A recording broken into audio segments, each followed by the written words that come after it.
Chapter 1. A Peculiar Substitution. The English spring had arrived with its characteristic indecision, alternating between brilliant sunshine and sudden, drenching showers. I had been back in London for precisely 3 days, having left the consistent heat of Argentina for what I hoped would be the gentle warmth of an English April. So far I had been disappointed. I made my way along the familiar streets, dodging puddles and fellow pedestrians with equal care, my thoughts dwelling on my old friend whom I was about to visit.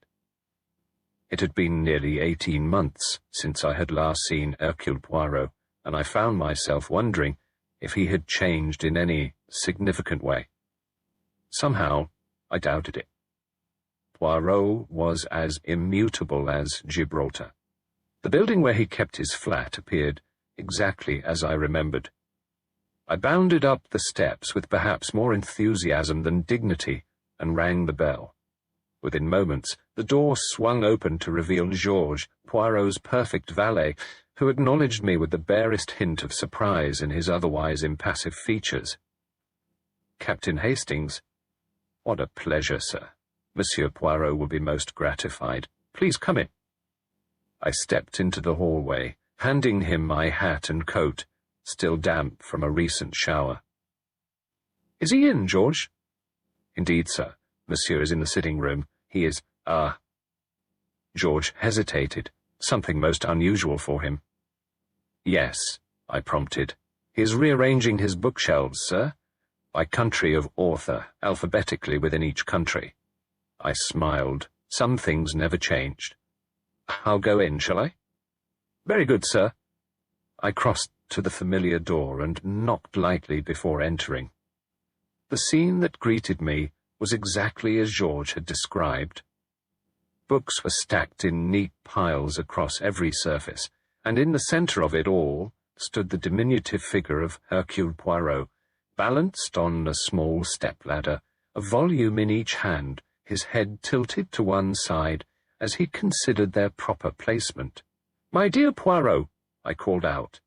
He turned with such sudden enthusiasm that for a moment I feared for his balance. His face lit up with genuine pleasure. "Mon ami Hastings!" he exclaimed, carefully descending the ladder with the caution of a man who valued precision in all things. "But this is magnificent. What a delight to see you after so long." He crossed the room, navigating around the book piles with surprising agility for a man of his particular build, and clasped my hand warmly between both of his. I noticed that his moustache appeared, if possible, even more elaborately groomed than I remembered. "You are well, I hope? The climate of South America has agreed with you? You look, how shall I say, more weathered, perhaps, but robust." "I'm in excellent health, thank you, Poirot. And you seem exactly the same." "Ah, the same? No, my friend. The years, they advance for us all, but I maintain, as always, the good order method." He gestured toward the books. "You find me in the midst of reorganization. One must have a system, you understand." "Of course," I said, not understanding in the slightest why perfectly organized books needed reorganizing, but knowing better than to question his methods. "I hope I'm not interrupting." "Not at all. Oh, this can wait. Georges will bring tea, and you shall tell me all about your adventures in Argentina. You are here for a visit? How long do you remain in London?" Before I could answer, the telephone rang. Poirot frowned slightly at the interruption, but moved to answer it, lifting the receiver with a precise gesture. "Allô?" "Yes, this is Hercule Poirot speaking." He listened for a moment, his expression sharpening with interest. "Indeed? Most curious. Yes, of course. I shall attend to it immediately. Within the hour, Sir Edmund. Au revoir." He replaced the receiver and turned to me, his eyes gleaming with that particular light I knew so well. The spark that appeared only when his interest was genuinely engaged. That, my friend, was Sir Edmund Faraday, director of the British Museum. It appears that something most unusual has occurred. A collection of ancient Egyptian artifacts, specifically a set of peacock figurines of great value, has disappeared from their display. Stolen? I asked, immediately intrigued. So it would seem, but there is more. In place of these peacock figurines, the thief has left. He paused, dramatically, his finger raised. A small ceramic cat. I raised my eyebrows. A calling card of some sort. Perhaps. Or perhaps something more significant. Sir Edmund was most agitated. He has requested my presence at the museum without delay. Poirot glanced at me, a small smile playing about his lips. Would you care to accompany me, mon ami? It seems your return to London may be more eventful than you anticipated. I wouldn't miss it for the world, I replied truthfully. Georges entered with a tea tray, but Poirot waved it away with a regretful sigh. Alas, Georges, duty calls. Captain Hastings and I must depart immediately for the British Museum. Please call for a taxi. 20 minutes later, our taxi pulled up before the imposing facade of the British Museum. The rain had stopped for the moment, and weak sunshine glinted off the wet stone steps. A uniformed attendant hurried down to meet us as we climbed out, recognizing Poirot immediately. Mr. Poirot, sir. Sir Edmund is waiting for you in his office. This way, please. We followed him through the massive bronze doors and into the echoing vastness of the museum. I had always found the hush of museums somewhat oppressive, but today there was an added tension in the air, a sense of suppressed excitement and alarm. The attendant led us up a side staircase and down a corridor lined with portraits of stern-looking gentlemen, previous directors, I assumed, before ushering us into a spacious office where 3 people awaited us. Sir Edmund Faraday was a tall, spare man with thinning grey hair, and the perpetually distracted air of someone whose mind was always partly elsewhere. He rose to greet us, his handshake firm despite his evident distress.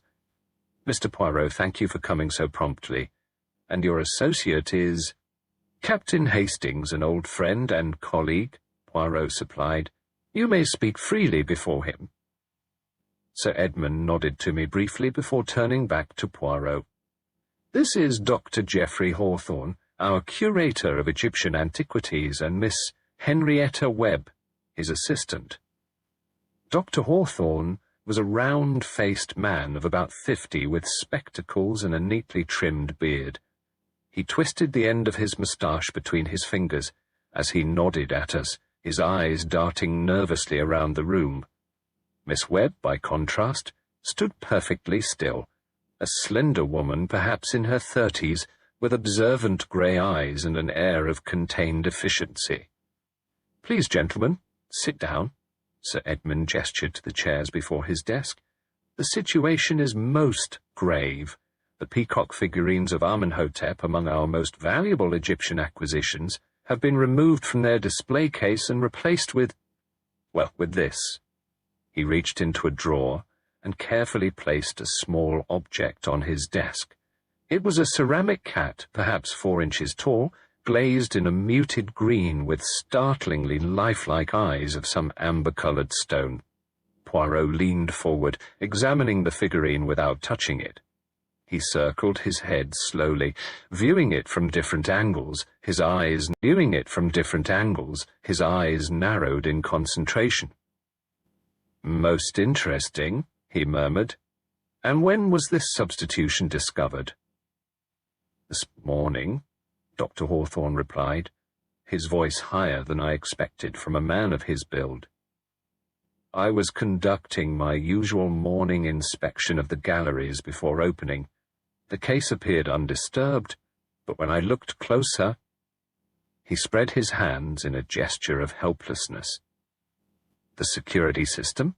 Poirot inquired. That's the most baffling part, Sir Edmund interjected. It was not triggered, The case shows no signs of being forced. It's as if someone had a key," Miss Webb finished quietly, speaking for the first time. Her voice was low and measured, but there was a tension in it that caught my attention. Poirot's eyes flickered toward her briefly before returning to the ceramic cat. "I should like to see the display case in question, and then perhaps we might discuss who, precisely, would have access to such keys." Sir Edmund's lips tightened. "Of course. But I must emphasize, Mr. Poirot, the need for discretion. The trustees are meeting this afternoon, and I would prefer to have some answers before then." "Naturally," Poirot replied, rising to his feet. "Discretion is assured, but tell me, Sir Edmund, this little cat, do you recognize it? Is it an ancient artifact itself, or something more modern?" "That's just it," Dr. Hawthorne cut in, leaning forward eagerly. "It appears to be genuinely ancient, possibly from the late period, 7th or 6th century BCE, not particularly valuable on its own, but authentic nonetheless." "Curiouser and curiouser," I murmured. Poirot's eyes gleamed. "Indeed, Hastings, a thief who steals treasures only to leave treasures in their place. This promises to be a most singular case." Chapter 2. 5 Suspects. We followed Sir Edmund and Dr. Hawthorne down the echoing corridors of the British Museum, past glass cases containing treasures from civilizations long vanished. Miss Webb walked slightly apart from our group, her quick, efficient steps betraying a certain tension that Poirot, I noticed, observed with interest. The Egyptian gallery was cordoned off with a discreet velvet rope, behind which several anxious-looking attendants stood guard. Sir Edmund nodded to them as we approached, and they stepped aside to allow our party through. "We've touched nothing since the discovery this morning," Dr. Hawthorne explained, twisting his moustache as he led us toward a central display case. "The public has been told the gallery is closed for routine maintenance." The display case in question stood in the center of the room, illuminated by carefully positioned lights that now shone down on emptiness, or rather not complete emptiness. The small ceramic cat sat alone where a collection of figurines had once been. Poirot circled the case with meticulous attention, his head tilted as he examined it from every angle. He bent down, his face mere inches from the glass, eyes narrowed. "You observe something, Poirot?" I asked, trying to see what had caught his attention. "Perhaps, Hastings, perhaps," he murmured, straightening up. "Tell me, Sir Edmund, who precisely would have access to the keys for this case?" Sir Edmund cleared his throat. "That would be a very limited number of people. Myself, of course, Dr. Hawthorne and Miss Webb, Lord Pemberton as the trustee overseeing the Egyptian collection, and currently Professor Wilkinson, who is conducting research on our late-period artifacts." "And Mrs. Cartwright," Miss Webb added quietly. Dr. Hawthorne frowned. "Mrs. Cartwright's consultant status doesn't officially grant her access." "No, but her late husband left her a set of master keys which were never returned to the museum," Miss Webb pointed out, her grey eyes steady despite the curator's evident displeasure at her comment. "I see," Poirot said thoughtfully, his fingertips pressed together. "I should like to speak with each of these individuals. But first," he gestured to the case. "May I?" Sir Edmund nodded to a nearby attendant, who stepped forward with a ring of keys. The case was carefully unlocked, and Poirot leaned in to examine the ceramic cat more closely, taking care not to touch it. "Most curious," he murmured. "And the peacock figurines? They were of great value, you say?" "Inestimable," Dr. Hawthorne replied, his voice reverent. 6 small statuettes, gold with lapis lazuli and turquoise inlay, from the reign of Amenhotep III. They've been in the museum's collection for over 70 years. Poirot straightened up and turned to face us. "I shall need a complete description of these missing pieces, photographs if available, and details of when they were last verified to be in the case." "Of course." Sir Edmund nodded. "We'll provide everything. But Mr. Poirot—" He lowered his voice. "Discretion is paramount. The trustees meet at 4 o'clock, and Lord Pemberton in particular will be difficult if we don't have some answers by then." "I understand," Poirot replied, his eyes returning to the display case. "Now perhaps I might meet these people with access to the keys." "Lord Pemberton is already in the building," Sir Edmund said. "He arrived shortly after the discovery was made. And Professor Wilkinson should be in the research room. Miss Webb, would you be so kind as to fetch them, and see if Mrs. Cartwright can be reached by telephone?" Miss Webb nodded and departed with quick, precise steps that echoed on the marble floor. "There is one other thing, Mr. Poirot," Dr. Hawthorne said, glancing at Sir Edmund as if seeking permission. "The dust." "The dust?" Poirot's eyebrows rose with interest. "Yes. You see, there's a very specific pattern of dust around where the peacock figurine stood. It's unusual. Not what one would expect if the pieces were simply lifted out." Poirot's eyes lit up. "Show me, if you please." Dr. Hawthorne carefully opened the case again and pointed to what appeared to my untrained eye as merely a slightly uneven distribution of the fine dust that inevitably settles in even the most meticulously kept museum. Poirot, however, bent close, his eyes gleaming with that peculiar excitement I knew so well. "Yes," he breathed. "Most illuminating." Before he could elaborate, the sound of approaching footsteps made us all turn. Miss Webb had returned, accompanied by 2 men. "Lord Pemberton, Professor Wilkinson." Sir Edmund made the introductions.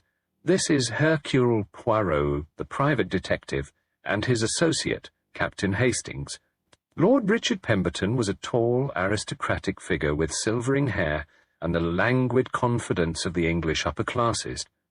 He extended his hand to Poirot with a faint air of condescension. "Ah, the Belgian detective," he remarked. "Sir Edmund mentioned he was calling in external expertise, though I'm not entirely convinced that Scotland Yard wouldn't be more appropriate." "The police will be notified in due course, my lord," Sir Edmund assured him quickly. "But Mr. Poirot's discretion and expertise in matters of art theft make him ideally suited to our situation." "If you say so," Lord Pemberton replied, though his tone suggested scepticism.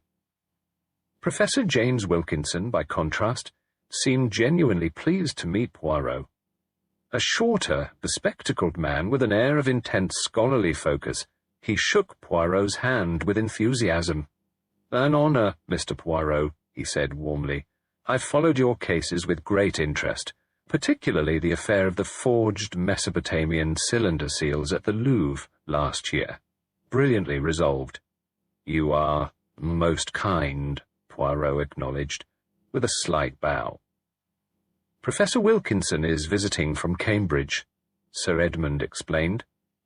"He's been conducting research on our late-period collection for the past 3 months." "A remarkable collection," the professor agreed. These peacock figurines, in particular, were extraordinary examples of New Kingdom craftsmanship. Their loss is incalculable. I noticed that he spoke of the figurines in the past tense, as if they were already gone forever. Mrs. Cartwright sends her apologies," Miss Webb interjected. "She is currently at her home in Kensington, but can be here within the hour."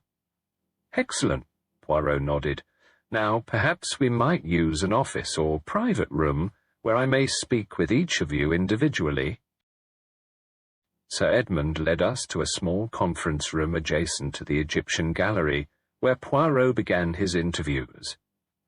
I sat slightly apart, observing as each person entered and left, noting the subtle changes in Poirot's demeanour as he gathered information.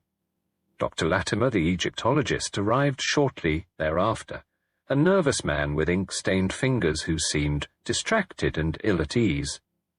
From fragments of conversation, I gathered he had financial troubles, having recently made some unfortunate investments.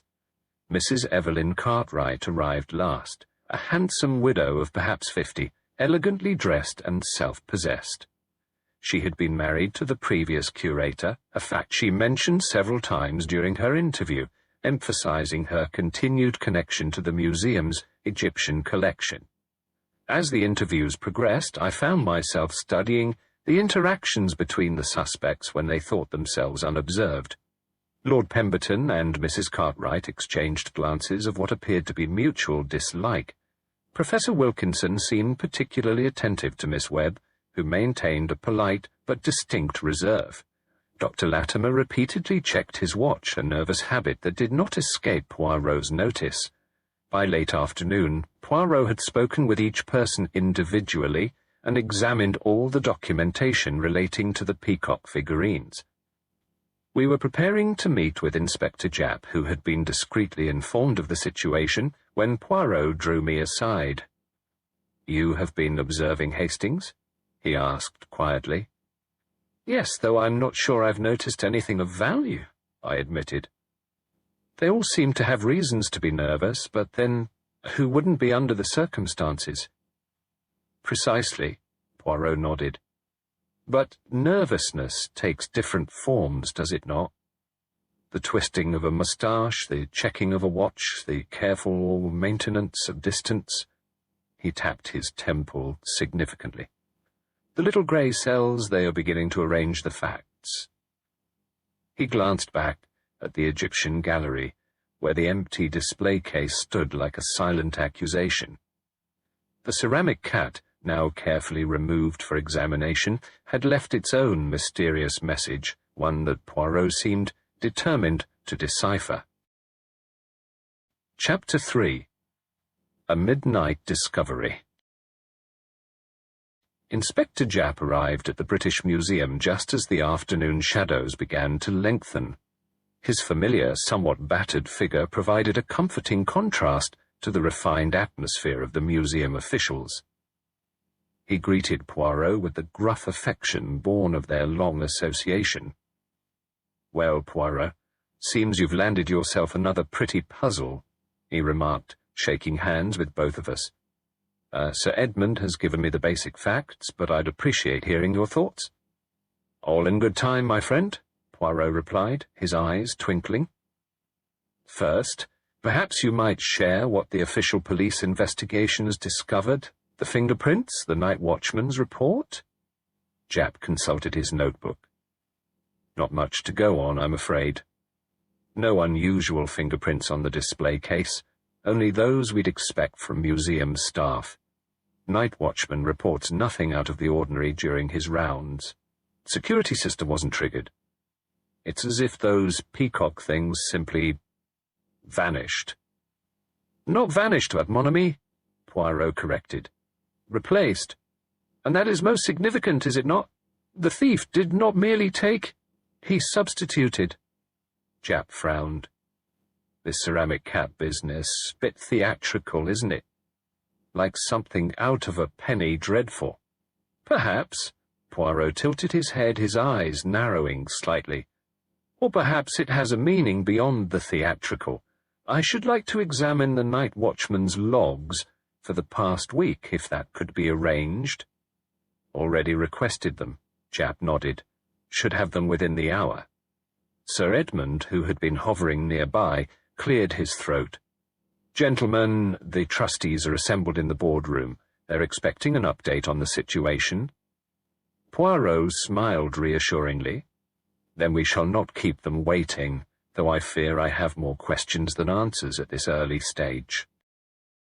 The trustees' meeting was held in an imposing room lined with portraits of distinguished-looking men from previous centuries. Lord Pemberton dominated the proceedings from his position at the head of the table, flanked by 4 other trustees whose names I promptly forgot after hasty introductions. "This is an unprecedented situation," Lord Pemberton declared, fixing Poirot with a penetrating stare. I need hardly emphasize the value of the stolen artifacts or the potential damage to the museum's reputation should this become public knowledge. I understand completely, Poirot replied with a slight bow. Rest assured that Captain Hastings and I, in cooperation with Inspector Japp, are pursuing several promising lines of inquiry. This was news to me, and I suspected to Japp as well, but we both maintained expressions of confident agreement. You have a theory, then? One of the other trustees asked eagerly. In a case such as this, theories are premature, Poirot replied diplomatically. At present I am gathering facts. The dust pattern on the display case, for instance, suggests that the figurines were not simply lifted out, but rather removed in a very specific manner. Dust? Lord Pemberton interrupted, his tone dismissive. Surely that's inconsequential. In the world of detection, my lord, nothing is inconsequential, Poirot replied mildly, though I detected a hint of steel beneath his polite tone. The smallest detail may prove illuminating. The meeting continued for another half-hour, with the trustees pressing for immediate action, and Poirot gently but firmly explaining the necessity for methodical investigation. When we finally emerged, Japp was waiting, with the night watchman's logs. Nothing unusual reported, he said, handing the leather-bound book to Poirot. But there's something else you should know. The ceramic cat has been examined by our experts. It's genuinely ancient, late-period Egyptian, just as Dr. Hawthorne suggested, worth a fair bit itself, though nothing compared to those peacock figurines. Poirot's eyes gleamed with interest. A thief who leaves behind valuable artifacts? Most unusual, is it not? Dr. Hawthorne approached us, his round face flushed with evident anxiety. Mr. Poirot, might I have a word, in private? We retreated to his office, a cluttered space lined with bookshelves and featuring a large desk covered with papers, photographs, and various archaeological specimens. Dr. Hawthorne closed the door carefully behind us. There's something I should have mentioned earlier, he began, twisting his moustache nervously. I've been conducting a private inventory of the Egyptian collection over the past few months. There have been discrepancies. What kind of discrepancies? Poirot asked sharply. Small items missing, replaced with authentic but less valuable pieces, Dr. Hawthorne explained. His voice lowered despite the closed door. I didn't want to alarm anyone until I was certain it wasn't simply an inventory error. But after today's incident— Why did you not report this to Sir Edmund? Japp demanded. Dr. Hawthorne's fingers drummed anxiously on his desk. I had hoped to resolve the matter quietly, and to be frank, I wasn't entirely sure whom I could trust. And now? Poirot prompted.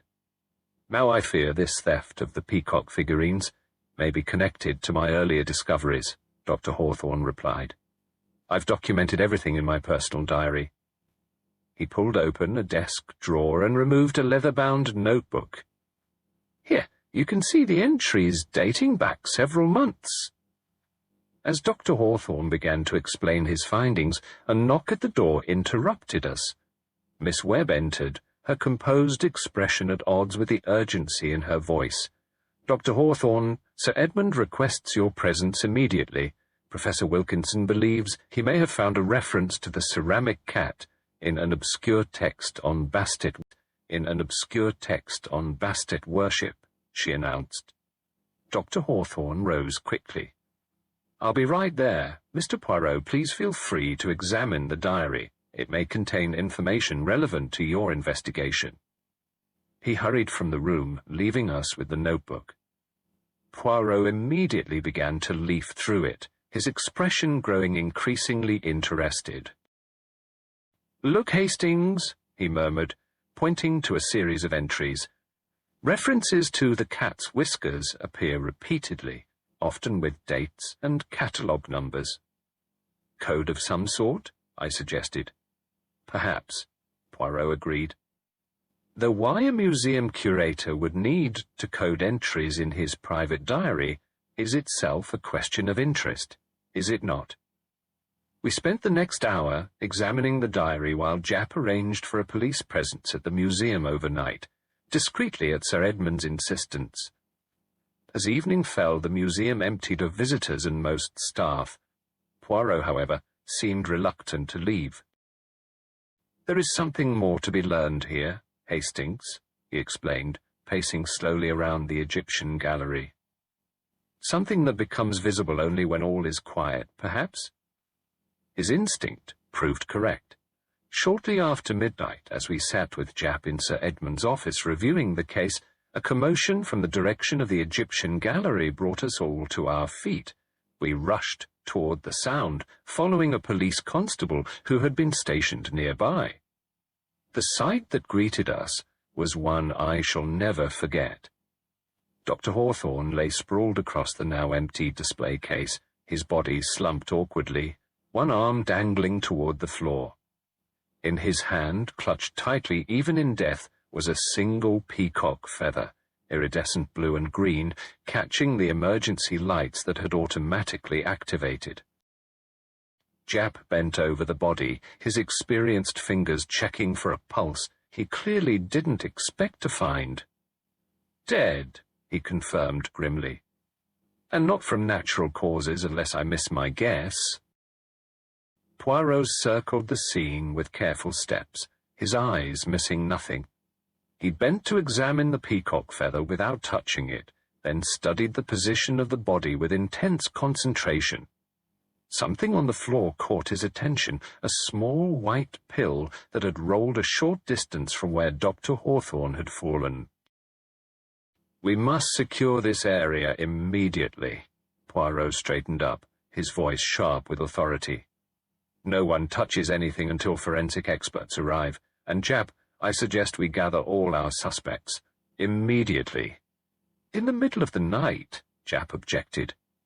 "Death keeps no regular hours, my friend," Poirot replied solemnly. "And neither, it seems, does our killer." While Japp arranged for Dr. Hawthorne's body to be examined and the scene properly documented, I studied Poirot's face. I knew that expression well, the slightly narrowed eyes, the pursed lips. He had seen something significant that the rest of us had missed. "What is it, Poirot?" I asked quietly. "What have you noticed?" He turned to me, his expression grave, yet somehow animated by the intellectual challenge. "Several things, Hastings. The position of the body, most unnatural. The peacock feather, where did it come from? And the diary." He paused, glancing back toward Dr. Hawthorne's office. "The diary that may now be the voice of a dead man." As dawn broke over London, casting pale light through the museum's high windows, we had established one fact beyond doubt. The case of the missing peacock figurines had escalated from theft to murder. Chapter 4. Hidden Messages. The news of Dr. Hawthorne's death spread through the museum like ripples in still water, transforming the atmosphere from one of anxious concern to genuine fear. Sir Edmund, his face ashen, had arranged for an emergency meeting room where we could question those involved while the police forensic team examined the scene of the crime. "Murdered," Lord Pemberton repeated the word with evident disbelief, tugging at his signet ring. "In the British Museum, this is beyond belief, beyond tolerance." "The initial examination suggests poison," Inspector Japp explained, his notebook open before him. "We'll know more after the autopsy, but the medical examiner thinks it was something fast-acting. The peacock feather found in his hand is most peculiar. Laboratory is checking it now." Poirot, who had been sitting silently with fingertips pressed together, now addressed the assembled group. "Before we proceed, I must ask whether anyone noticed Dr. Hawthorne's movements yesterday evening. When was he last seen alive?" he inquired, his eyes moving from face to face. I saw him in the manuscript room around 6. Professor Wilkinson volunteered, cleaning his spectacles with a handkerchief. He seemed quite agitated, searching through some obscure texts on Egyptian religious practices. He was looking for references to cat symbolism, Miss Webb added, her normally composed features strained. After you spoke with him, Mr. Poirot, he seemed preoccupied, said he needed to check something urgently. Poirot nodded thoughtfully. And after 6 o'clock? A museum security guard, who had been summoned to the meeting, raised his hand tentatively. I saw Dr. Hawthorne at approximately 9:30, sir. He was returning to the Egyptian gallery. Said he'd forgotten some notes. I offered to accompany him, but he declined. Alone in the gallery, then? Japp murmured, making a note. Around the time our medical examiner estimates for the time of death. While Japp continued questioning the others, Poirot beckoned me to follow him into the corridor. Hastings, we must examine the curator's diary more thoroughly, he whispered urgently. These references to the cat's whiskers, I believe they may be central to our mystery. We retreated to a small office that had been assigned to us, where Dr. Hawthorne's diary lay on the desk alongside photographs of the peacock figurines and the ceramic cat. Poirot settled himself at the desk and began to leaf through the diary methodically, occasionally making small sounds of interest. I paced the room, my mind turning over the bizarre sequence of events. The question that puzzles me, I said, thinking aloud, is why replace valuable artifacts with less valuable ones? Why not simply steal them outright? Precisely, Hastings, Poirot nodded approvingly. And why leave this ceramic cat itself a genuine antiquity in place of the peacock figurines? There is purpose here, method. He returned to the diary, copying out certain entries onto a separate sheet of paper. Look here, he indicated several dates spanning the past 3 months. Each entry includes a catalogue number, a reference to the cat's whiskers, and a cryptic notation, UV confirms. UV? I frowned.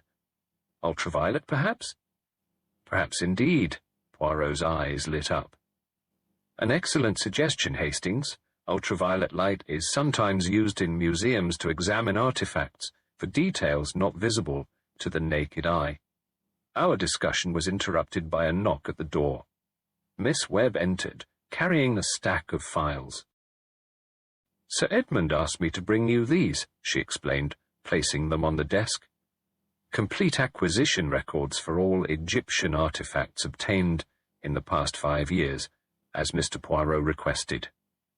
Poirot thanked her, but as she turned to leave, he raised a hand. A moment, if you please, Miss Webb. You worked closely with Dr. Hawthorne, did you not? She hesitated in the doorway, one hand still on the doorknob. For 3 years, yes. And these coded references in his diary, the cat's whiskers, do they signify anything to you? Poirot asked, watching her face carefully. A flicker of something, recognition perhaps, or anxiety, crossed her features before she composed herself. I believe it was a personal cataloguing system. Dr. Hawthorne was methodical in his own way, though his systems were not always obvious to others. I see, Poirot nodded. And his relationship with the other staff members? Were there tensions, perhaps? Mittens, perhaps? Miss Webb's knuckles whitened slightly on the doorknob. Dr. Hawthorne was not an easy man to work with. Brilliant, certainly, but demanding. He and Lord Pemberton often disagreed about acquisition priorities. And Professor Wilkinson? I asked, recalling the attention the professor had paid Miss Webb. A slight flush coloured her cheeks. Professor Wilkinson collaborated with Dr. Hawthorne on several research papers. Their relationship was professional. She straightened her shoulders. If that's all, gentlemen, I have inventory lists to compile for the police. After she had gone, Poirot tapped the diary thoughtfully. She knows more than she is saying, that one? You think she's involved? I asked, surprised. I think she is afraid, Poirot replied. But of what, or whom, remains to be seen. We spent the next hour examining the acquisition records, comparing them with the dates and catalogue numbers in Dr. Hawthorne's diary. A pattern gradually emerged. The items referenced were all small artifacts, valuable but not spectacular, acquired through various donors and dealers over the past 5 years. I believe, Poirot said slowly, that Dr. Hawthorne had discovered something systematic, something that troubled him greatly. He reached for his overcoat. Come, Hastings, we must speak with Sir Edmund about obtaining a particular piece of equipment. Sir Edmund was visibly exhausted when we found him in his office, fielding telephone calls from trustees and press alike. An ultraviolet lamp? He repeated when Poirot made his request. Yes, we have several in the conservation department, but why? If I am correct, Poirot explained, Dr. Hawthorne was using ultraviolet light to examine certain artifacts. I believe we may find what he discovered if we do the same. 30 minutes later, we were in a darkened conservation laboratory. The ceramic cat sat on a workbench before us, while a technician prepared the ultraviolet lamp. UV light can reveal details invisible under normal conditions, the technician explained. Repairs, overpainting, certain minerals that fluoresce, even modern adhesives or materials. The lights were extinguished, plunging the room into darkness. Then the UV lamp was switched on, casting an eerie purple glow. The ceramic cat looked different under this light, ordinary in most respects, but along the base, previously invisible markings glowed with a faint greenish tinge. Hieroglyphs, the technician murmured. But these aren't original to the piece. They've been added relatively recently, using a material that only shows under UV.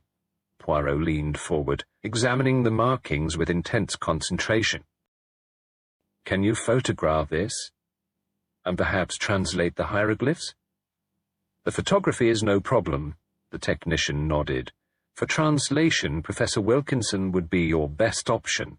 No, Poirot said sharply. For now this discovery remains between us. Perhaps there is someone external who might assist.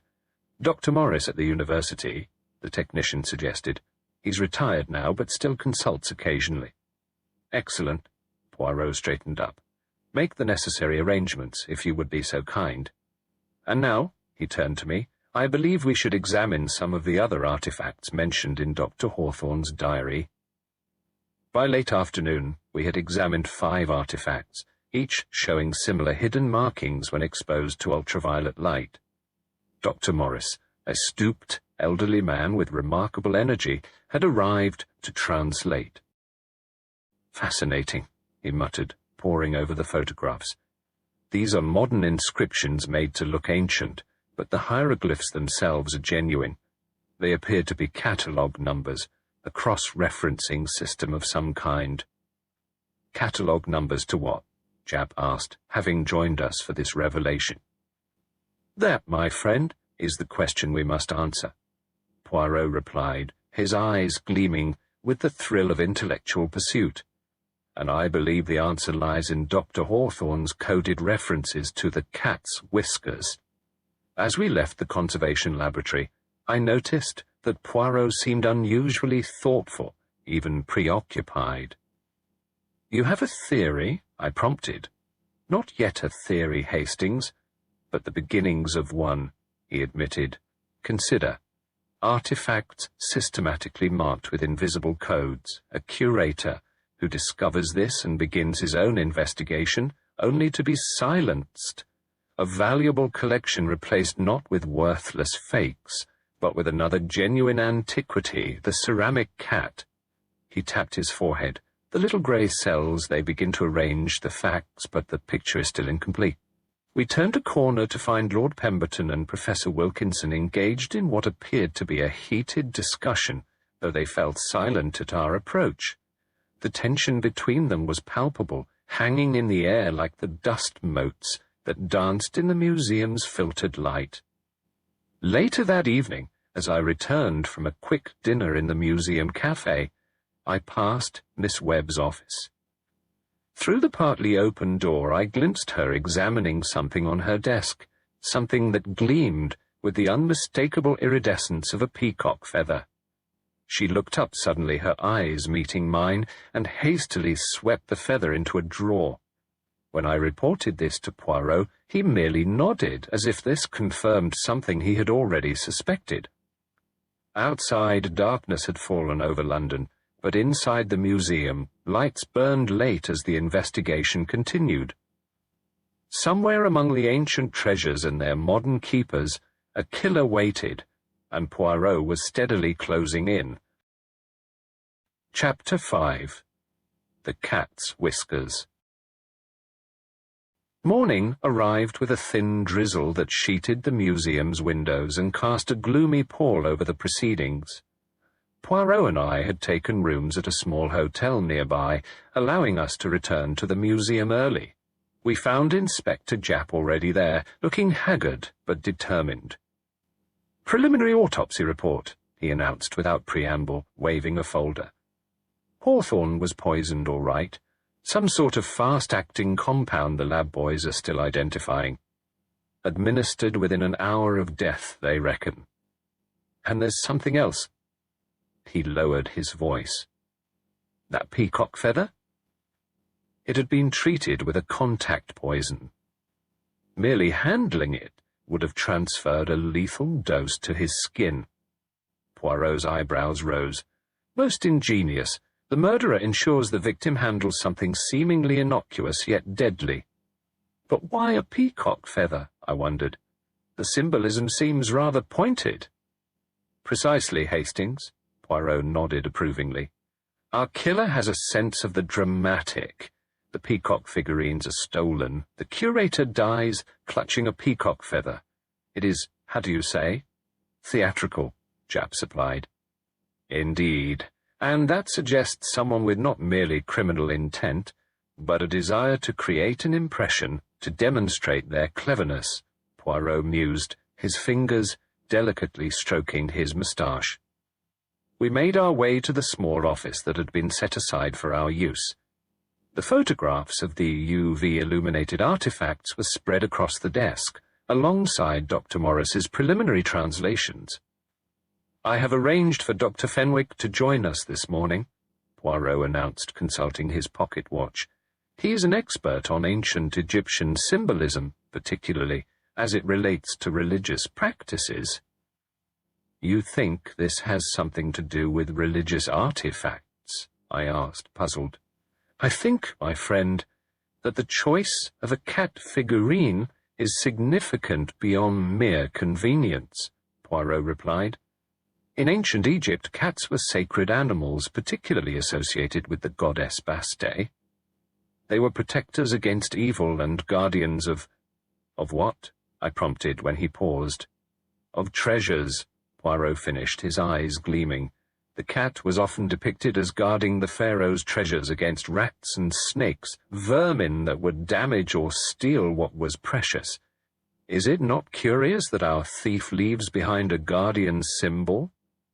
Our discussion was interrupted by the arrival of Sir Edmund, accompanied by a white-haired gentleman who carried himself with the confident bearing of an academic. Mr. Poirot, Captain Hastings, this is Dr. Fenwick, Sir Edmund introduced us. He's kindly agreed to consult on the symbolic aspects of our case. Dr. Fenwick clasped Poirot's hand warmly. Delighted to assist, though the circumstances are most unfortunate. I understand there's some question about a ceramic cat. Poirot quickly brought Dr. Fenwick up to speed on the case, showing him the photographs of the cat figurine and the UV-revealed markings. The older man examined them with obvious fascination. Extraordinary, he murmured. The cat itself appears to be an authentic late-period piece, circa 7th century, BCE, a representation of Bastet in her protective aspect. But these markings— He tapped the photographs of the hieroglyphs visible, under UV light. These are modern additions, though skillfully rendered in the ancient style. What do they signify? Poirot asked. They appear to be a form of cataloguing or inventory notation, Dr. Fenwick explained. But there's something else here, a phrase that repeats across several artifacts. It translates roughly as that which whiskers reveal, or perhaps as secrets of the whiskers. The cat's whiskers, I exclaimed. Precisely. Poirot nodded, his expression triumphant. And now we begin to understand Dr. Hawthorne's coded references. He had discovered these hidden markings and was documenting them systematically.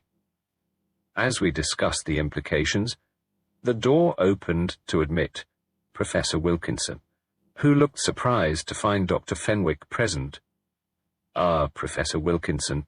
Sir Edmund gestured him in. Dr. Fenwick is assisting with the symbolic aspects of the cat figurine. Is he indeed?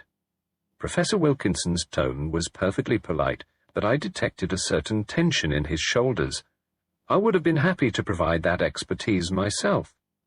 Your work on late-period artifacts is renowned, of course, Dr. Fenwick replied smoothly. But my focus on religious symbolism is perhaps more directly relevant in this instance.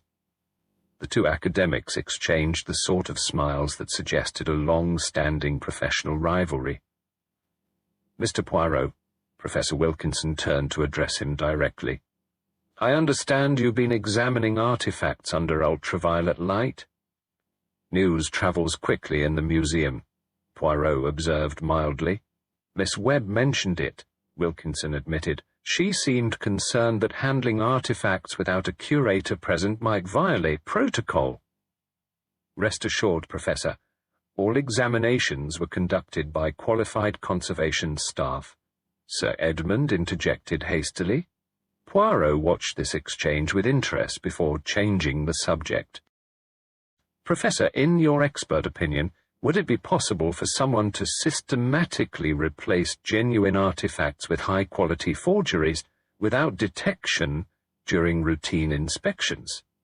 Wilkinson's expression remained carefully neutral. Theoretically, yes, with sufficient skill and knowledge of the collection's authentication procedures, it could be done, especially with smaller, less frequently studied pieces. And such forgeries, they would be extremely valuable on the black market, yes? Poirot pressed. Undoubtedly, Wilkinson nodded. Particularly if they came with convincing provenance. After Wilkinson and Sir Edmund departed, Poirot turned to Dr. Fenwick. Tell me, Doctor, this phrase, by that which whiskers reveal, could it have a more specific meaning in Egyptological terms? The older man considered for a moment. In some contexts, cats' whiskers were believed to detect invisible dangers or truths. There are references in certain texts to the whiskers of Bastet, revealing what is hidden from ordinary sight.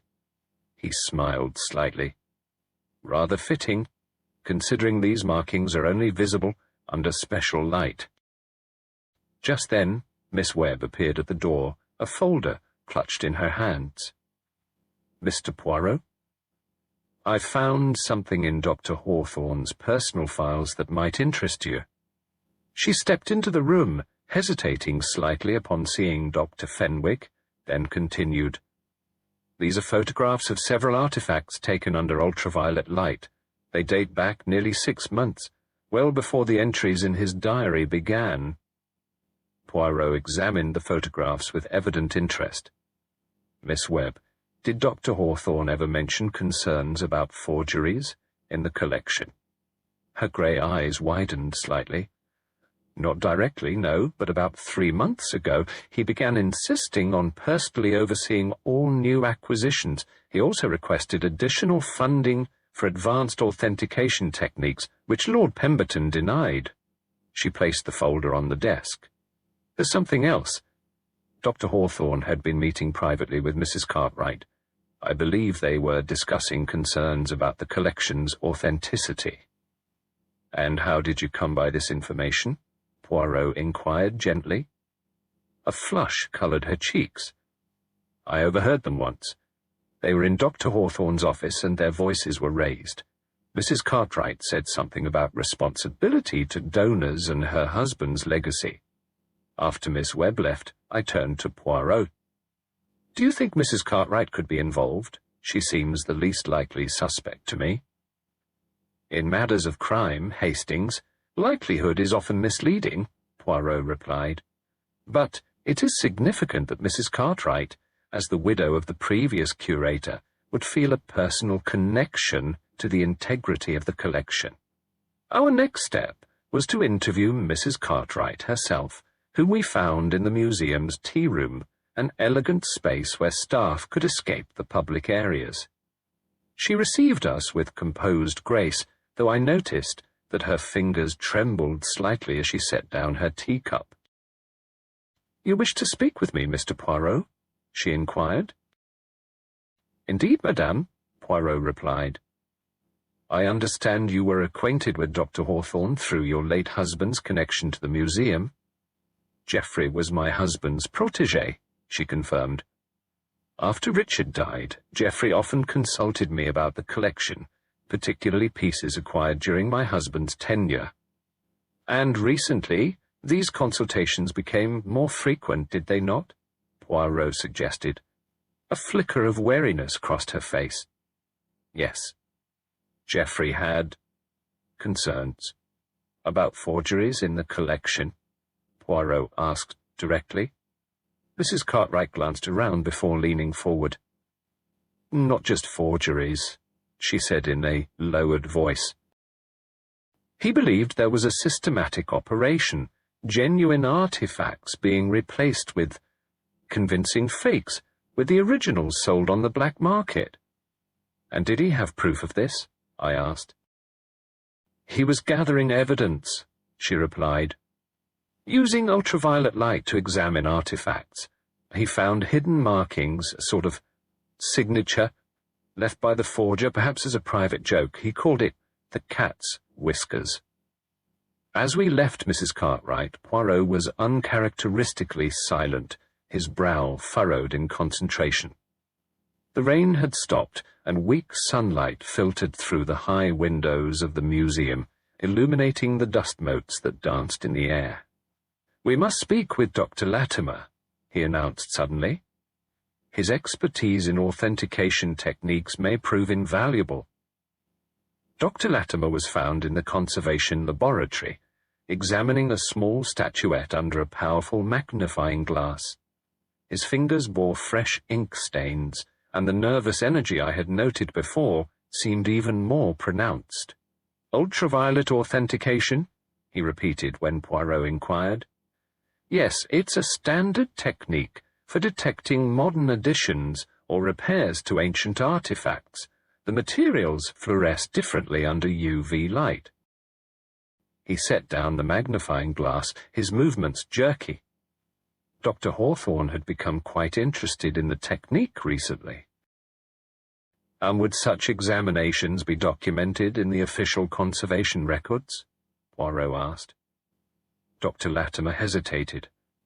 "Normally, yes, but if Dr. Hawthorne was conducting unofficial examinations, perhaps to avoid alerting someone, he might have kept separate records." As we departed, Poirot nodded thoughtfully.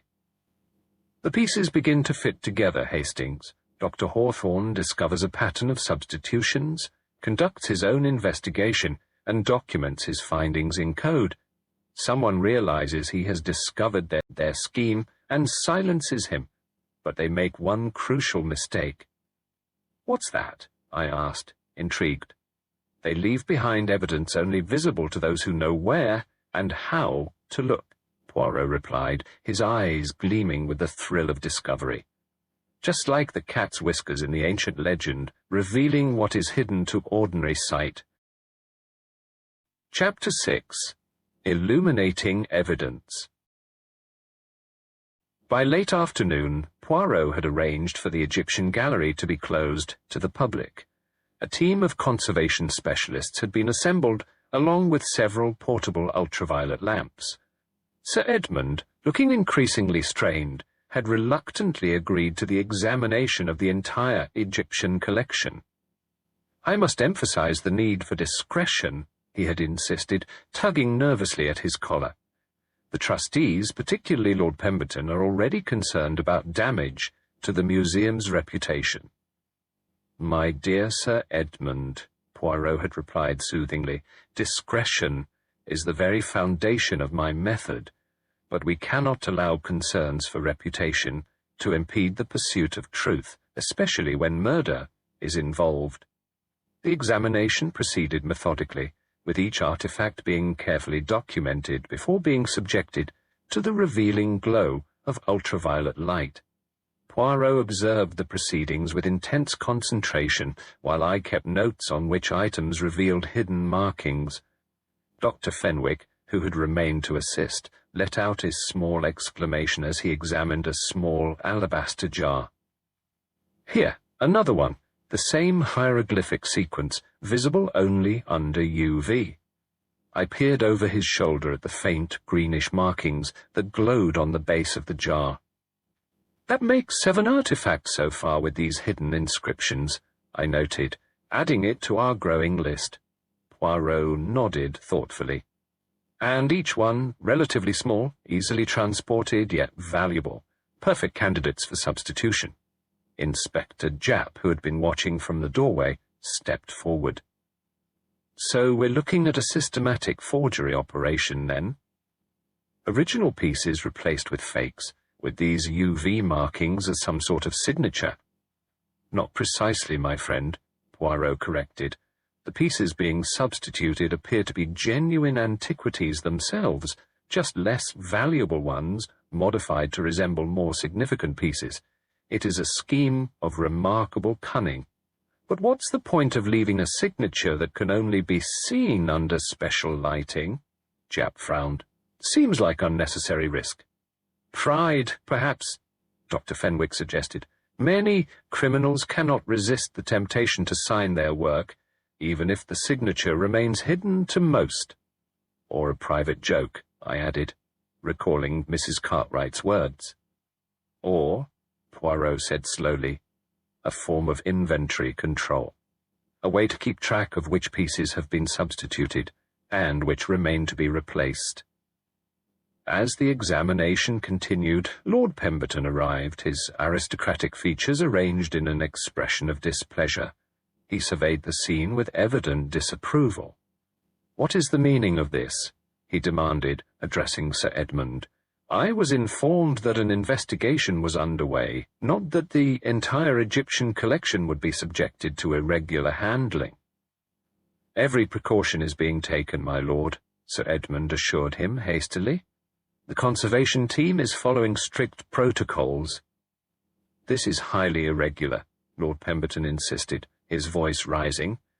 "As chairman of the trustees, I must protest this disruption to museum operations." Poirot, who had been examining a small figurine, looked up with a mild expression that I recognized as deceptive in its placidity. "Lord Pemberton, surely the integrity of the museum's collection is of paramount importance. Dr. Hawthorne died investigating discrepancies.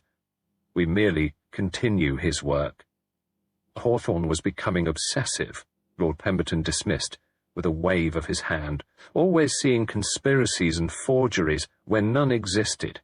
I had warned Sir Edmund that the man's behaviour was becoming problematic. "Problematic in what way, precisely?"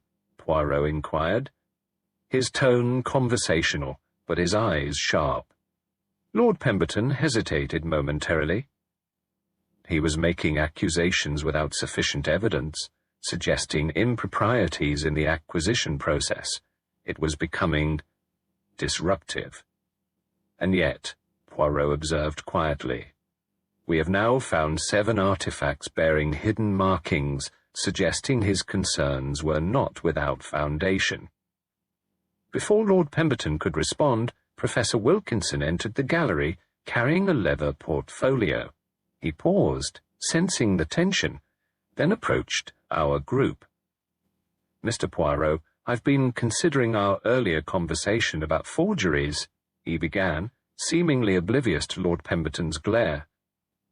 "I took the liberty of checking several catalogues from other museums. There's something you should see." He opened the portfolio on a nearby table, spreading out several photographs. These are items from the Metropolitan Museum in New York, the Louvre in Paris, and the Egyptian Museum in Berlin. All small artifacts similar to those in our collection, all acquired within the past 5 years. Poirot examined the photographs with interest. "You believe these may also be substitutions?" "I can't be certain without examining them directly," Professor Wilkinson admitted. "But the stylistic similarities are striking. If the same forger is at work, this could be an international operation." Lord Pemberton made a sound of derision. "Pure speculation. Really, Professor, I expect more scholarly rigor from someone of your standing." The two men locked eyes, and I sensed a history of antagonism between them that went beyond the current situation. "The evidence will speak for itself, my lord," Professor Wilkinson replied coolly. "Science relies on observation, not authority." As the tension between them simmered, Miss Webb entered, carrying a tray with several small artifacts. "These were in Dr. Hawthorne's office safe," she explained, placing them carefully on the examination table. "They're not listed in the official collection inventory." One of the conservation specialists immediately prepared to examine them under UV light. The first piece, a small scarab beetle carved from lapis lazuli, revealed no hidden markings. The second, a fragment of painted limestone, likewise showed nothing unusual. But the third item, a small gold amulet in the shape of an eye of Horus, lit up with the now familiar hieroglyphic sequence when placed under the UV lamp. "Curious," Poirot murmured. Dr. Hawthorne had separated this piece from the collection. "Why?" "Perhaps he was building a case," I suggested. "Gathering evidence of the substitutions." "Or perhaps," Dr. Fenwick interjected, examining the amulet closely, "he recognized this as one of the substituted pieces. The workmanship is exquisite, but there are subtle anomalies in the style that suggest it may not be from the period it purports to represent." The examination continued well into the evening, with 19 artifacts eventually identified as bearing the hidden UV markings. Poirot had each one photographed, carefully documenting the pattern of substitutions. "There is something else we must try," he announced, as the team was preparing to conclude for the night.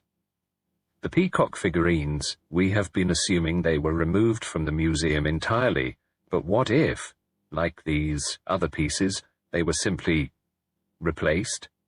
"But the display case was empty," I objected, "except for the ceramic cat." "The display case for the peacock figurines was empty," Poirot corrected me. "But if our forger's method is to substitute less valuable pieces for more valuable ones, then, logically, the peacock figurines might still be in the museum disguised as less significant artifacts," I exclaimed, catching his meaning. "Precisely, Hastings," Poirot nodded approvingly. "We must examine the entire Egyptian collection again, this time looking not for hidden markings but for peacock imagery or symbolism." Dr. Fenwick's eyes widened. "There are dozens of artifacts that incorporate bird imagery, the ibis, the falcon, the vulture, all sacred birds in ancient Egypt." "But not the peacock," Poirot pointed out. "The peacock was not indigenous to Egypt, though it was known through trade with India and Persia. Its appearance in Egyptian art would be distinctive, unusual." The search began anew, with everyone now alert for any representation of peacocks or similar birds. Progress was slow, with each artifact requiring careful examination under both normal and ultraviolet light. It was nearly midnight when Dr. Latimer, who had joined the search after dinner, called out from a corner where he had been examining a collection of small, votive offerings. "I think I've found something," he announced, his voice tense with excitement. "These 6 small bird figurines catalogued as ibis representations. Under a UV light, the paint reveals different pigmentation, and the shape of the tail feathers." He looked up, his face pale in the ghostly purple glow. "These aren't ibis figures at all. They're peacocks disguised with modern paint that appears authentic under normal light." Poirot moved swiftly to examine the figurines. "Gold with lapis lazuli and turquoise inlay," he murmured, studying the areas where the overlying paint had become transparent under UV light.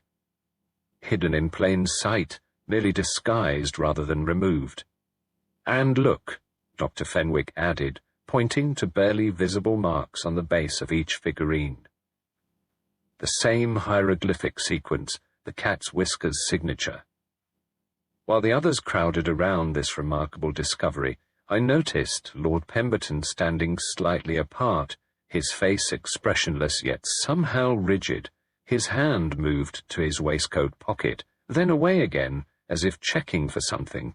Later, as we walked back to our hotel through the quiet London streets, Poirot seemed unusually pensive. "What troubles you?" I asked, noticing his furrowed brow.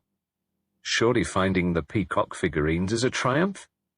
"It is a step forward, yes," he acknowledged.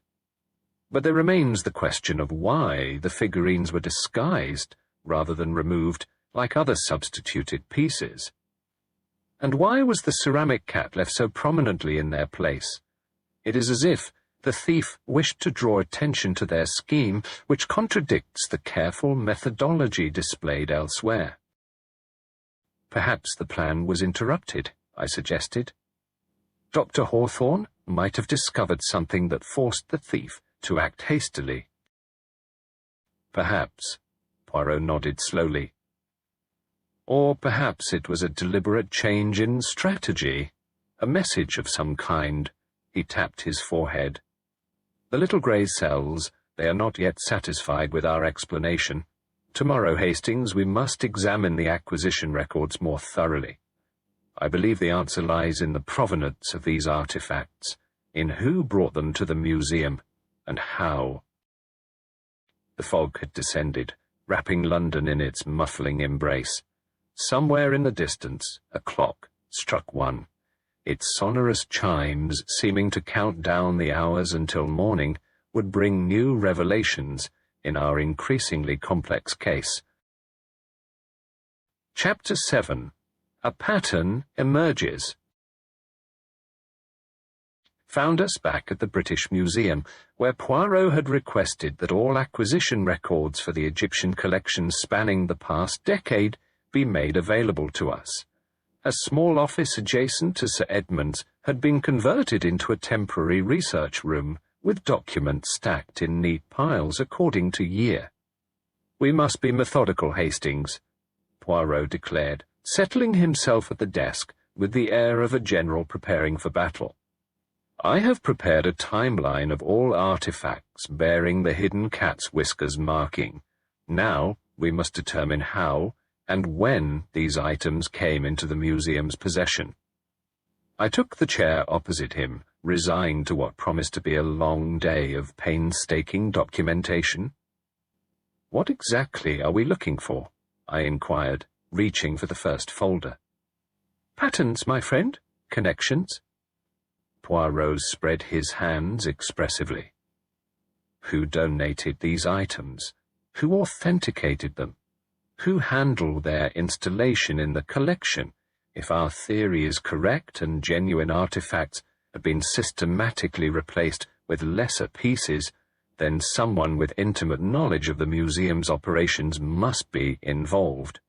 We worked steadily through the morning, interrupted occasionally by museum staff bringing tea or additional records. By lunchtime, Poirot had constructed an elaborate chart on a large sheet of paper with names, dates, and catalogue numbers arranged in columns. "Observe, Hastings," he said, tapping the chart with a pencil. "Of the 19 artifacts bearing the hidden markings, 15 were acquired during the past 5 years, Of those 15, 12 came through the same dealer, Harrington and Sons. That seemed significant, I nodded, studying the chart. Indeed. And who authorized these acquisitions? Who signed the authentication documents? Poirot's finger moved to another column. Lord Pemberton, in his capacity as trustee overseeing the Egyptian collection, approved everyone. But surely that's his job, I pointed out. It doesn't necessarily imply wrongdoing. No, but it establishes opportunity, Poirot replied. And now let us look at who conducted the initial authentications before the pieces were presented to the Acquisition Committee. His finger traced down yet another column. Most interesting, Dr. Hawthorne himself authenticated several pieces, as did Professor Wilkinson during his visits. Dr. Latimer handled 2 during a period when Dr. Hawthorne was on sabbatical, and, he paused dramatically, Mrs. Cartwright provided historical provenance documentation for 9 of the items based on her late husband's notes and contacts. So everyone on our list of suspects had some involvement with the questionable artifacts, I summarized. Precisely, but there is something else. Poirot leaned back, his fingertips pressed together in his characteristic pose of contemplation. These dates of acquisition, when plotted against Dr. Hawthorne's diary entries regarding the cat's whiskers, they tell a story, do they not? I studied the timeline more carefully. The diary entries begin shortly after the acquisition of this small statue, I noted, pointing to an entry from 6 months prior. That must be when he first noticed something amiss and began his own investigation. Yes, Poirot nodded. And observe how his entries become more frequent, more urgent, in the weeks leading up to his death. He was piecing together the pattern just as we are now. Our discussion was interrupted by a knock at the door. Inspector Japp entered, looking more cheerful than I had seen him since the case began. "We've identified the poison," he announced without preamble. "Rare stuff. A compound derived from certain tropical plants, virtually untraceable once it enters the bloodstream, but leaves distinctive residue on the medium used to deliver it, in this case, the peacock feather." "Most illuminating," Poirot remarked. "And such a poison. It would require specialized knowledge to obtain and prepare, yes?" "Absolutely," Japp confirmed. "Not something your average murderer would have access to. We're checking with universities and research laboratories to see if any have reported missing supplies." After Japp departed, Poirot returned to the acquisition records with renewed enthusiasm. By mid-afternoon he had constructed a second chart, this one tracking the movement of staff and trustees during key periods. "Look here, Hastings," he indicated a series of dates highlighted in red. Lord Pemberton made trips to Cairo, Athens, and Paris precisely 2 weeks before each major acquisition from Harrington and Sons. Coincidence, perhaps? "It seems unlikely," I admitted. "But what about the peacock figurines specifically? When did they enter the collection?" Poirot consulted a separate file. "The peacock figurines of Amenhotep were donated 73 years ago by the Earl of Westmoreland, following an archaeological expedition he sponsored in the Valley of the Kings. They have been part of the permanent collection ever since." "So they don't fit the pattern of recent acquisitions," I frowned. "No, but consider this. Unlike the other substituted pieces, the peacock figurines were not replaced with less valuable analogues. They were disguised, their true nature and value concealed beneath modern paint. Why the difference in methodology?" Poirot tapped his forehead. "The little grey cells, they suggest that perhaps these figurines were special in some way. Perhaps they were not meant to leave the museum at all." As the afternoon wore on, Miss Webb brought us additional files that Dr. Hawthorne had kept in his office. Among them was a thin folder labelled simply UV testing, private. Inside were photographs of various artifacts under ultraviolet light, each meticulously labeled with dates and observations. Most were familiar to us from our own examinations, but there was one I did not recognize, a photograph of what appeared to be the ceramic cat itself, taken from an angle that emphasized the base where the hidden markings were located. A handwritten note in the margin caught my attention. Compare with Stuttgart Museum Catalogue No. 157-B, same signature. Poirot seized upon this clue with enthusiasm.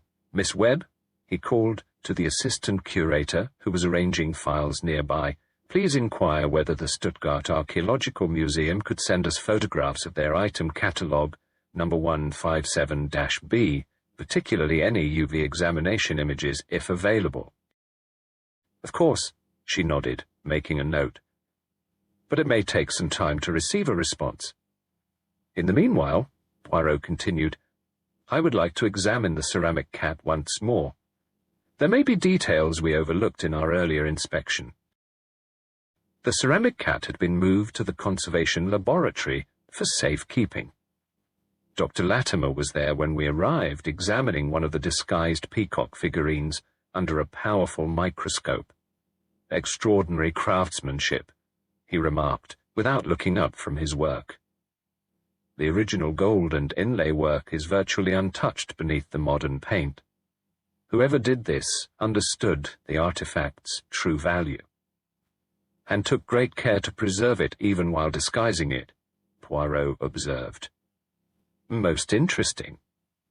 He turned his attention to the ceramic cat which sat on a nearby workbench.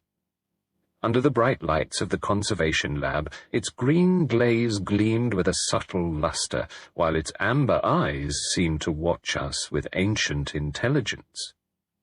"Dr. Latimer," Poirot began conversationally, "you mentioned yesterday that Dr. Hawthorne had become interested in ultraviolet authentication techniques. Did he discuss with you what had originally prompted this interest?" Latimer straightened up from his microscope, removing his glasses to polish them with a handkerchief. "He mentioned receiving a letter from a colleague at the Stuttgart Museum," he replied after a moment's thought. "Something about similar anomalies discovered in their Egyptian collection. That would have been, perhaps 7 or 8 months ago. Just before his diary entries about the cat's whiskers began," I noted. "Precisely," Poirot nodded. "And now we find a reference to a specific Stuttgart catalogue item in his notes. The pieces, they begin to connect. Our examination of the ceramic cat revealed nothing new, but as we were preparing to leave the laboratory, Professor Wilkinson entered, carrying a large reference volume. "Mr. Poirot," he called, his scholarly face animated with excitement, "I believe I've found something relevant to our investigation. This catalogue from the Berlin Egyptian Museum includes photographs of several small artifacts bearing striking similarities to items in our collection that show the hidden UV markings." We gathered around as he opened the book to a marked page. "Here," he pointed to a photograph of a small statuette. "Compare this with our item E347. The stylistic elements are nearly identical, yet the provenance information indicates they were found at different sites, decades apart, suggesting that one is likely a forgery modeled after the other," Poirot concluded. "Exactly," Wilkinson nodded. "And there are at least 3 other examples here. I've taken the liberty of contacting colleagues at several European museums. If we're dealing with a systematic forgery operation, it's likely other institutions have been targeted as well." By early evening, the first responses to our inquiries began to arrive. The Stuttgart Museum confirmed that their item number 157B, a small alabaster offering dish, bore hidden markings identical to those found on our artifacts. The curator had sent photographs taken under ultraviolet light, along with a note indicating that they too were investigating possible authentication issues. As Poirot studied these images, I observed that his expression had taken on the particular intensity that always signaled he was approaching a solution. "The ceramic cat," he murmured, almost to himself. "It is the key, Hastings, not merely a signature or a taunt, but a message. A clue deliberately left for someone who would understand its significance." When we returned to our hotel that evening, we found that our rooms had been searched. The intrusion was subtle: papers slightly rearranged, a drawer not quite closed, but unmistakable to Poirot's meticulous eye. "Our investigation has made someone nervous, Hastings," he remarked, surveying the disturbance with professional interest rather than alarm, "which suggests we are moving in the right direction." That night, I lay awake longer than usual, my mind turning over the complex web of evidence we had gathered. Outside, London's fog pressed against the windows like a living thing, while somewhere in the distance, a clock struck midnight, marking the beginning of what promised to be a decisive day in our investigation. Chapter 8. The Cat Revealed. The following morning dawned bright and clear, the fog that had shrouded London having lifted overnight. As we walked to the British Museum, Poirot seemed unusually energetic, his steps light and purposeful. "Today, Hastings, we bring this affair to its conclusion," he announced, twirling his walking stick with a flourish. "I have requested that Sir Edmund gather all our suspects in the Egyptian Gallery at 11 o'clock. "You know who's responsible?" I asked, hurrying to keep pace with him. "The pieces have arranged themselves in the only possible pattern," he replied, tapping his forehead. "The little grey cells have completed their work." Inspector Japp met us at the museum entrance, his expression a mixture of curiosity and professional skepticism. "I've arranged for 2 constables to be present, as you requested," he informed us. "Though I must say, Poirot, I'm not entirely convinced we have enough evidence for an arrest." "Patience, my friend," Poirot smiled enigmatically. "By noon, I believe the evidence will be most compelling." The Egyptian Gallery had been closed to the public, its entrance guarded by a discreet but unmistakable police presence. Inside, the suspects had already assembled. Sir Edmund stood near the centre of the room, anxiously checking his watch. Lord Pemberton occupied a chair that had been provided for him, his aristocratic features arranged in an expression of mild boredom. Professor Wilkinson and Dr. Latimer conversed quietly near a display case. Miss Webb stood slightly apart, her composed demeanour betrayed only by the tension in her shoulders, and Mrs. Cartwright sat elegantly on a bench, her hands folded in her lap. "Ladies and gentlemen," Poirot began, moving to the centre of the gallery with the theatrical flair he often employed on such occasions. "I thank you for your attendance this morning. We have reached the culmination of our investigation into 2 interconnected crimes: the theft of the peacock figurines and the murder of Dr. Geoffrey Hawthorne." A small ripple of tension passed through the assembled group. Lord Pemberton shifted in his chair, his fingers drumming briefly on the armrest before becoming still. "Let us begin with what we know," Poirot continued. "For at least 5 years a systematic operation has been underway, replacing valuable artifacts in the Egyptian collection with less valuable. Systematic operation has been underway, replacing valuable artifacts in the Egyptian collection with less valuable, though still authentic, pieces. These substituted pieces all bear a hidden signature, hieroglyphs visible only under ultraviolet light, which Dr. Hawthorne poetically termed the cat's whiskers." He paced slowly, his hands clasped behind his back. "Dr. Hawthorne discovered this scheme some months ago and began his own investigation, documenting his findings in coded entries in his diary. As he pieced together the pattern, he became dangerous to someone in this room, someone who silenced him permanently. "This is all very dramatic, Mr. Poirot," Lord Pemberton interrupted, his tone dismissive, "but I fail to see how repeatedly stating what we already know advances the investigation." "Ah, but we now know considerably more than before," Poirot replied mildly. "For instance, we know that the peacock figurines were never meant to leave the museum at all, merely to be disguised, their true nature concealed beneath ordinary paint. We know that acquisition records show a clear pattern connecting certain artifacts to specific individuals, and we know that Dr. Hawthorne had established links to similar substitutions in museums across Europe." He turned to the display case where the ceramic cat now sat alongside the cleaned peacock figurines, restored to their original splendor. "We also know that this seemingly insignificant ceramic cat is, in fact, the key to the entire mystery." "The cat?" Sir Edmund looked puzzled. "But it's just an ordinary late-period figurine." "Not quite ordinary," Poirot corrected. "It bears the same hidden signature as the substituted artifacts, but more importantly, it bears a second message, one that would be recognized only by someone familiar with a particular Egyptian proverb. The cat sees in darkness what remains hidden in light."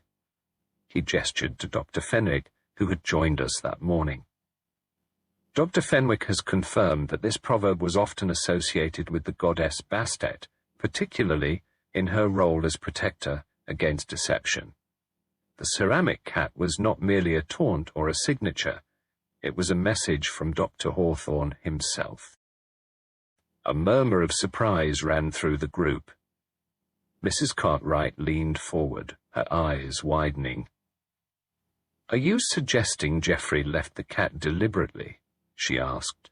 "Indeed, madame," Poirot nodded. "Dr. Hawthorne had recognized the pattern of substitutions. He had identified the likely culprit, but he lacked definitive proof, so he created a trap, removing the peacock figurines himself, disguising them as ordinary ibis figures and leaving the ceramic cat as both a clue and a challenge to the person he suspected." "But who?" Dr. Latimer asked, his fingers nervously adjusting his spectacles. Who did he suspect? Poirot's eyes swept the assembled group, finally coming to rest on Lord Pemberton. "The evidence points to someone with authority to approve acquisitions with connections to international dealers, and with the opportunity to manipulate authentication processes. Someone whose travels to Cairo, Athens, and Paris precisely preceded new acquisitions that later proved to bear the hidden markings." Lord Pemberton's face remained impassive, but a slight rigidity in his posture betrayed his tension. "This is absurd," he stated flatly. "I am a trustee of this institution, with an impeccable reputation." "And yet," Poirot continued relentlessly, "when we examine the financial records of Harrington and Sons, the dealer through whom most of the substituted artifacts were acquired, we find a complex network of shell companies leading ultimately to offshore accounts controlled by one Richard Pemberton." A shocked silence fell over the gallery.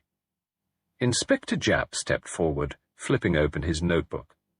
"We verified this information through financial investigators at Scotland Yard," he confirmed. "The paper trail is quite clear once you know where to look." "It was an ingenious scheme," Poirot acknowledged, his tone almost admiring. "Genuine artifacts from the museum's collection were replaced with less valuable pieces, while the originals were sold through Harrington and Sons to private collectors who did not question their provenance. The profits were substantial, I imagine." Lord Pemberton's composure finally cracked. His face flushed darkly as he rose from his chair. "You cannot prove any of this," he hissed. "Financial connections are circumstantial at best." "Perhaps," Poirot conceded. "But there is more. The peacock feather that killed Dr. Hawthorne has been analyzed extensively. The poison it contained is rare, but not unique.